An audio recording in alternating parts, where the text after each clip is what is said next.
Ben Carson had a really awkward moment discussing gay marriage and homosexuality last night. Let's watch. I believe that our Constitution protects everybody, regardless of their sexual orientation or any other aspect. I also believe that marriage is between one man and one woman, and that there is no reason that you can't be perfectly fair to the gay community. They shouldn't automatically assume that because you believe that marriage is between one man and one woman, that you are a homophobe. And this is one of the myths that the left perpetrates on our society. And this is how they frighten people and get people to shut up.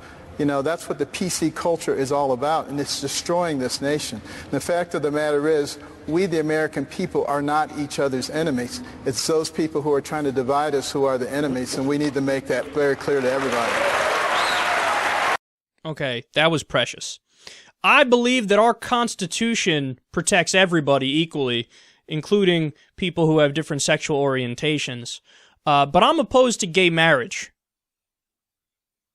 Do you not see how the first part of that contradicts the second part of that?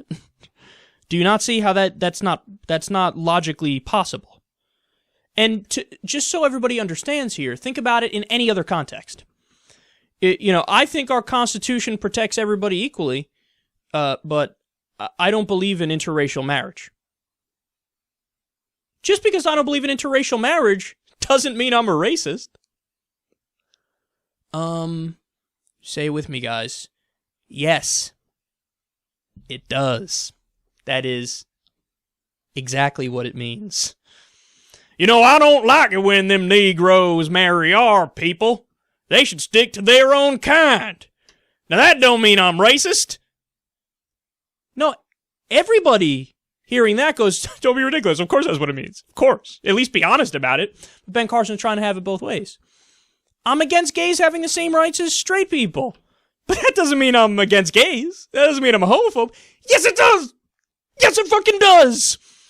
No, we need to get rid of this, contradictory way of thinking that somehow still exists. I mean, people are going to look back. I look at that clip now, and I think it's hilariously stupid. People are going to look 50 years from now, people would look back at this and go, oh my God! That's just fucking embarrassing. And again, the classic, now Ben Carson has used this dodge more than anybody else now. The PC culture dodge. No, Ben, you're not getting it. When we call you out, it's not because we're being politically correct, it's because we're being correct, and you are incorrect. That doesn't mean that there isn't a real problem with so-called PC culture where people go too far in language policing and stuff like that.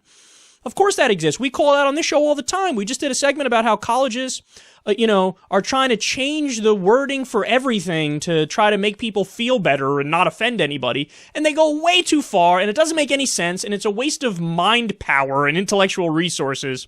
And it's just ridiculous. I call that out. That's real PC culture run amok, and there's other examples too, and I call it out there too.